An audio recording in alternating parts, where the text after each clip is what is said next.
Hello hello guys welcome back to my YouTube shorts. आज थी आमर कोलकाता लास्ट डे तो नुहे आज ही आम बाहरी जाऊँ। एक्चुअली आमर ट्रिप खत्म हो जाइए। सकाଳେ उठिकी मु बास गोटे कंफर्टेबल कट सेट पिंधि देती। यहाँ मुझे ऑफलाइन ही आनी एक्चुअली। तापर मु सब जिनस पैकिंग करने बाहर बेलू यार मो टिकिली नहीं कि तार से खेल चलती। तापर आम जाइलु तौल को ब्रेकफास्ट करने ब्रेकफास्ट करके आम बाहर जीवु कारण आमको एत बाट ड्राइव करके जीवार अच्छी तो से तो आम एमती टिके मजा मस्ती करके रेडी कर देकी आम तौल को एकाधे लगेज आणिक आसीगलु ब्रेकफास्ट करने। आउ ये भी बस जाइए ब्रेकफास्ट करने। आज कमी केलॉग्स आने सबुदिन से केलॉग्स चकोज ब्रेकफास्ट आर तो वाटरमेलन ही फेवरेट।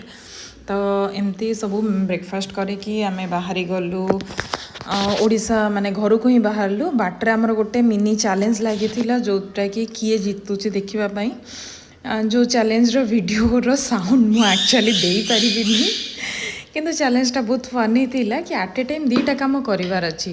तो जदि विनर हम ताहले 500 कि 1000 टंकार ये लगी बेट लगी। तो एमती रास्तार बहुत फनी जिनस कलु टिके खड़गपुर पाखे रही पैड़ पीलु एमती बहुत सारा जिनस पर आम आसिकी पहुँचलु बालेश्वर पाखे। बालेश्वर पाखे गोटे ढाबारे भाविलु टे दही पखाड़ खाइबु बोली कारण बहुत ही खरा और गरम होता। तो एमती कारण एट ए टाइम एत बाट भी गाड़ी चलैकी आसवाटा पसिबल नुह। इन सब कम सारिक आम आसी पहुँचलु घरे पूरा इवनिंग।